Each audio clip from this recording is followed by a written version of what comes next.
Halo guys, welcome back to my channel. Bertemu lagi bersama aku, Yusuf Kun Film. Di video kali ini kita akan membahas sebuah film yang berjudul The Chill. Film ini menceritakan tentang seorang anak laki-laki yang ingin mencari ayahnya karena ibunya sedang sakit-sakitan dan butuh dana untuk operasi. Namun saat sudah bertemu dengan si ayah, malah jantungnya ingin mau diambil. Nah, bagaimana keseruan filmnya? Langsung saja kita masuk ke alur ceritanya. Check it out.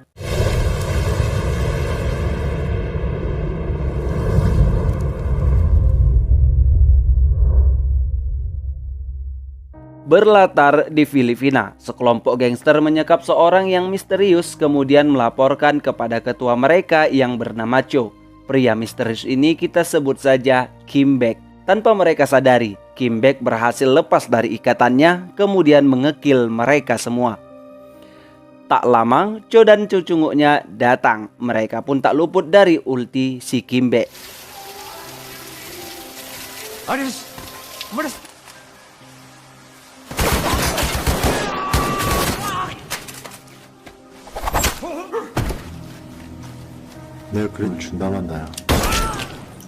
Sebelum mengekil Cho, dia mengeluarkan quotes andalannya, kurang lebih kayak gini. Akulah orang terakhir yang kau temui sebelum kau mati. Kemudian membunuhnya. Scene beralih ke klub tinju jalanan. Marco sebagai pemeran utama kita sedang berjuang untuk menang. Di sana, Kim Bek memperhatikan dari kejauhan. Dengan kekuatannya, Marco berhasil memenangkan pertandingan tinju tersebut. Setelah pertandingan usai, bosnya memberikan upah dari hasil tinjunya dan menyuruh Marco bersiap-siap karena minggu depan dia akan bermain tinju kembali. Sampainya di rumah, Marco merawat ibunya yang sedang sakit-sakitan. Singkat cerita, siang pun tiba. Marco pergi ke panti asuhan yang sudah di ujung kehancuran karena tidak adanya dana untuk perbaikan. Di sana ia menemui kepala panti yang kita sebut saja si Udin. Ia memberikan uang dari hasil tinjunya kepada Udin dan meminta agar Udin mencarikan ayahnya yang ada di Korea. Jadi gini lek, kalau kalian belum paham, si Marco ini anak blasteran, ibunya orang Filipina dan ayahnya orang Korea. Dan dia sudah lama tak ketemu sama ayahnya karena ayahnya berada di Korea. Dan saat ini ia membutuhkan ayahnya yang dikenal orang kaya karena mamanya sedang sakit-sakitan dan butuh dana untuk operasi. Nah, gitulah kira-kira. Lanjut.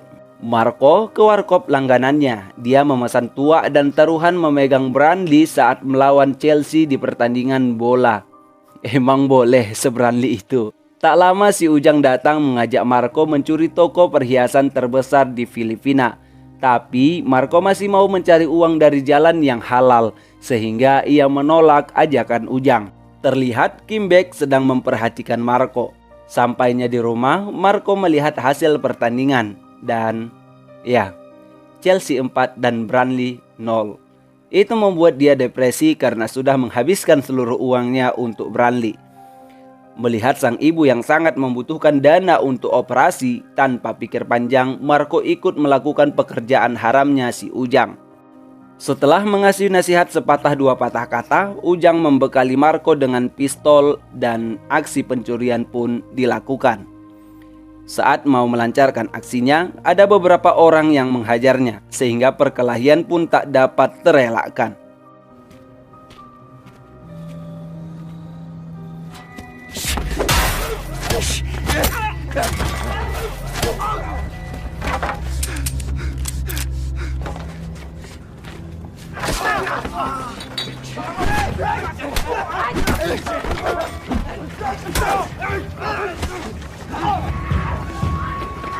Tak sengaja perempuan cantik yang berasal dari Korea menabrak Marco. Kita sebut saja perempuan ini Min Ah.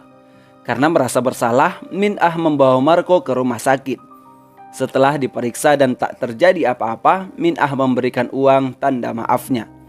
Setelah keluar dari rumah sakit, ia mendapat kabar bahwa ayahnya juga sedang mencarinya dan anak buah ayahnya akan segera datang sebentar lagi. Tanpa pikir panjang, Marco pun langsung pulang.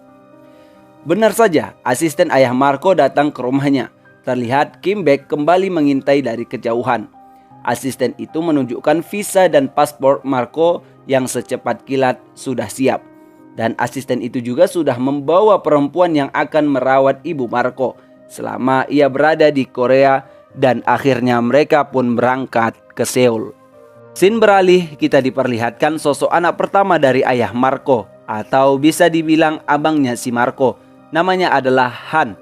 Saat itu Hogyong Group yang dimiliki ayahnya diambil alih oleh Han karena ayahnya sedang sakit-sakitan. Namun ada satu media yang merusak citra baik dari perusahaan Hogyong Group itu. Saat Han bertanya pada asisten pribadinya tentang solusi apa yang akan dilakukan, asisten pribadinya mengatakan bahwa mereka harus membungkam media dulu karena media adalah hal yang paling berbahaya. Dengan cara memfasilitasi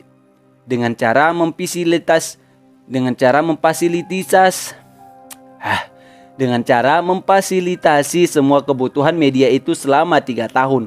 Mendengar solusi itu, Han menyuruh asistennya beristirahat karena sudah bertahun-tahun bekerja untuk mereka. Namun sebelum ia pulang ke kampung halamannya, Han memintanya untuk sarapan besok pagi. Terlihat Marco sudah berada di pesawat VIP. Karena baru pertama naik pesawat, dia memencet-mencet semua tombol di depannya. Terlihat juga Kim Baek ada di dalam pesawat tersebut.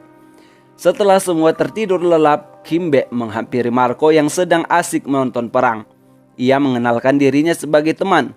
Kemudian ia memberi sedikit wejangan untuk Marco setelah sampai di Korea nanti. Tak lupa pria itu mengatakan bahwa dialah teman terakhir yang Marco lihat sebelum Marco mati. Marco hanya terdiam keheranan melihat tingkah laku Kim Baek. Sebelum pergi, ia bertanya apakah Marco merasa tidak heran. Kenapa ia bisa pergi ke luar negeri dengan waktu sesingkat itu, di mana seharusnya orang-orang harus menunggu berbulan-bulan untuk pergi ke luar negeri. Terakhir, ia memberitahu apa tujuan Marco dibawa ke Korea. Namun kita belum dikasih tahu apa yang dibilangnya. Sampainya di bandara, si asisten menelpon adik perempuan Marco. Jadi buat kalian yang belum paham sini, biar ku jelaskan. Ayah Marco adalah orang kaya raya yang punya istri banyak. Abang Marco yang bernama Han dari istri pertama ayahnya, Marco dari istri kedua, dan adik perempuan Marco yang bernama Gayung dari istri yang ketiga. Jadi pahamlah ya. Oke, lanjut. Saat teleponan itu ternyata Gayung adik perempuan Marco sedang memperhatikan dari atas. Dan saat itu dia sedang bertemu dengan Min Ah yang pernah menabrak Marco sebelumnya. Sebelum pergi, Min Ah memberikan kotak berisi pistol untuk Gayung berjaga-jaga. Singkat cerita, pagi pun tiba. Dengan dikawal oleh banyak penjaganya, Han menikmati pemandangan yang asri di bawah cuaca pagi yang indah. Namun keindahan itu berubah saat pengawalnya membawa 2 manusia ke hadapannya. Ternyata itu adalah asisten pribadinya dan direktur media yang ternyata mereka sudah bersekongkol untuk merusak citra baik perusahaan Hogyong Group di media sosial. Karena pengkhianatan itu, mereka berdua harus menemui ajalnya. Tak ada kata maaf bagi pengkhianat. Dokter bedah yang bernama Lee datang menemui Han.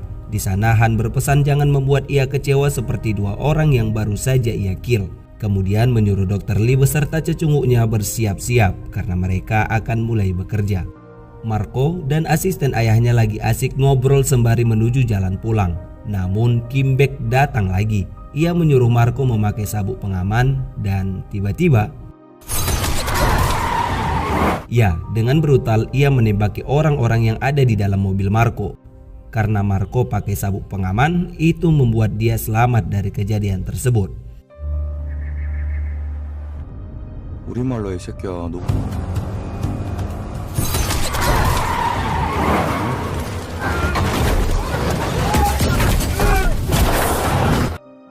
Kim Baek menelpon Han dan mengatakan kalau Marco ada di tangannya. Jadi kalau Han mau Marco, ia harus membayar $10 juta.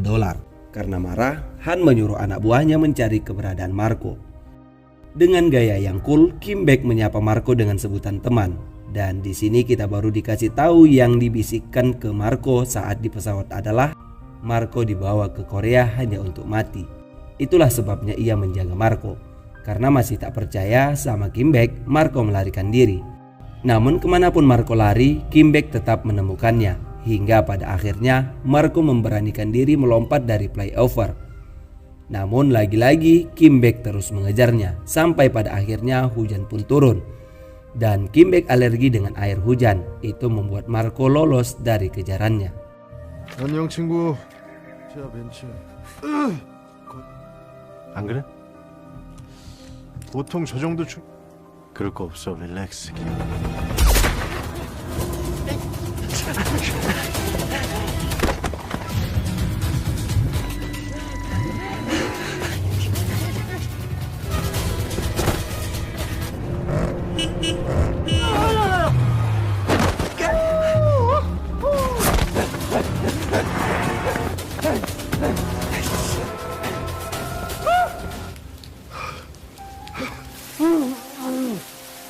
Han curhat sama ayahnya tentang Kim Bek yang meminta 10 juta dolar untuk barter sama Marco.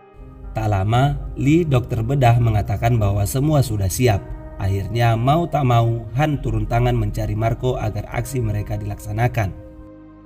Marco terus berjalan tanpa ada tujuan. Ia ke telepon umum dan menelpon Min Ah yang menabraknya di awal film tadi karena ia rasa Min Ah dapat membantunya.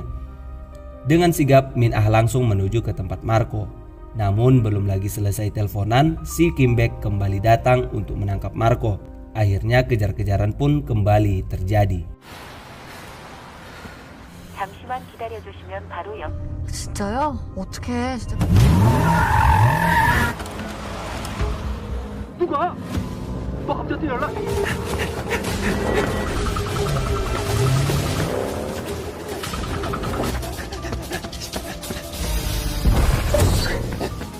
어떻게 알았을까?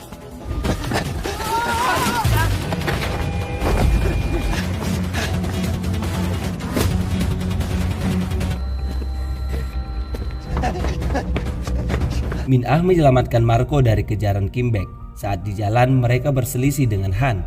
Melihat Marco ada bersama Min Ah, Han langsung mengejar mereka.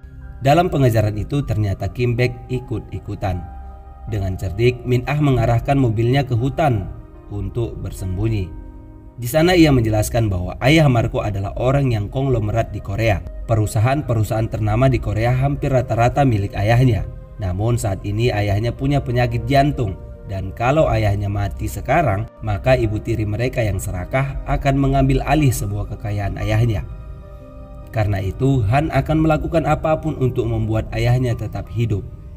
Itulah sebabnya Han membutuhkan Marco karena jantungnya akan diambil untuk ayahnya. Dan Min Ah berpihak sama Gayong, adik perempuannya Marco, untuk membunuh Marco.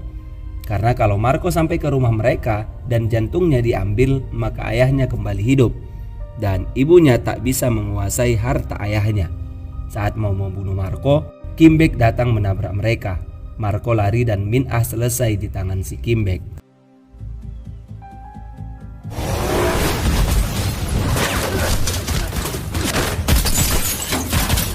저거 어떻게 할 거야? Di tengah pelarian, Han menemukan Marco dan membawanya pulang. Terlihat Gayong sinis melihat kedatangan mereka. Sedangkan si Kim Bek memperhatikan dari kejauhan. Sekilas kita diperlihatkan ketua panti asuhan merawat ibu Marco di rumah sakit. Akhirnya Marco bertemu dengan ayah yang ia cari selama ini. Dengan rasa bahagia, Han mengajaknya berfoto untuk pertama dan terakhir kalinya. Kemudian mulai mengeksekusi Marco. Saat pengeksekusian berlangsung, di bawah alam sadarnya Marco dipanggil sang ibu. Itu membuatnya tersadar dari pingsannya. Ternyata Kim Bek sudah menyamar menjadi perawat dan menghajar semua anggota Han. Ia membangkitkan Marco dan mengajaknya pergi. Namun Marco masih menatap ayahnya dan meluapkan semua kekecewaannya karena si ayah sudah tega mau mengambil jantungnya. Karena tak ada waktu lagi, Kim Bek mengajak Marco pergi. Han beserta cecunguknya datang dan negosiasi pun terjadi. Di sini baru kita dikasih paham bahwa si Kim Bek hanya ingin memanfaatkan keadaan. Ia mengejar-ngejar Marco agar bisa dapat uang dari Han karena ia tahu Han sangat membutuhkan jantung Marco. Saat negosiasi berlangsung, Gayong dari belakang menembak Marco. Namun yang kena kaki Kim Bek. Alhasil kericuhan pun terjadi.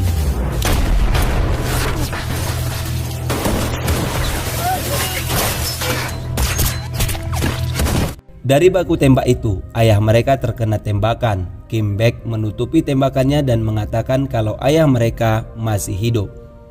Karena waktu sudah tak banyak lagi, Han terpaksa mentransfer uang 10 juta dolar ke rekening pria itu. Transaksi sudah berhasil, Marco dibawa, namun Han tak akan melepaskan Kim Baek begitu saja.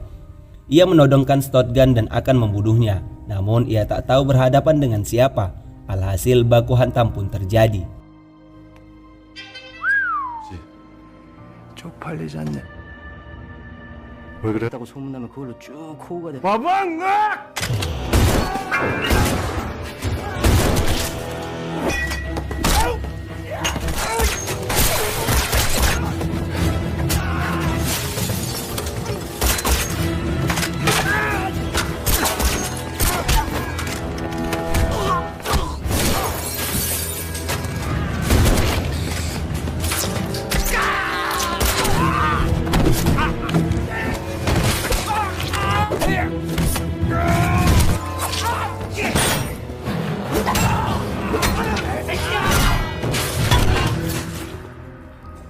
Kata-kata terakhirnya, ia meminta maaf karena tak bisa mengantar sampai depan pintu rumah.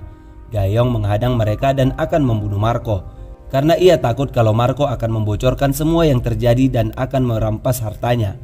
Dengan kesal, Marco menampar adiknya itu. Ia bilang tak akan sudi mengambil sepersen pun harta mereka. Gayong bertanya berapa bayaran untuk Kim Baek membunuh Marco. Ia bilang ngapain membunuh orang yang bukan ada sangkut pautnya dengan keluarga mereka. Di situ ia juga menjelaskan bahwa sebenarnya ini semua adalah permainan.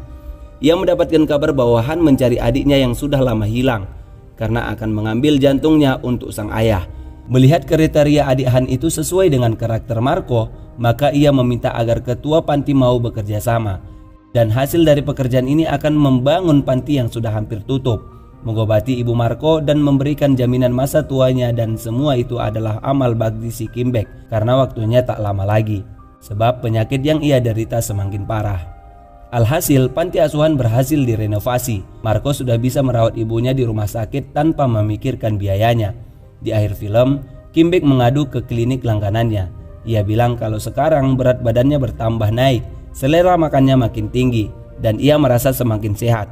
Dan yang punya klinik bilang bahwa sebenarnya ia tak punya penyakit apa-apa. Batuk-batuk yang sering ia alami itu karena kebanyakan merokok. Dan obat yang selama ini ia minum hanyalah vitamin biasa. Mendengar itu ia tertawa kesal dan film pun berakhir. Oke guys, itulah tadi alur cerita film The Chill. Jujur aja action yang ada di film ini seru banget. Dan untuk memahami alur ceritanya kita butuh menonton 2 kali karena ada beberapa scene yang membuat bingung. Oke lah, cukup sekian review kita kali ini. Semoga kalian terhibur dan sampai jumpa di video berikutnya. See you next time. Bye bye.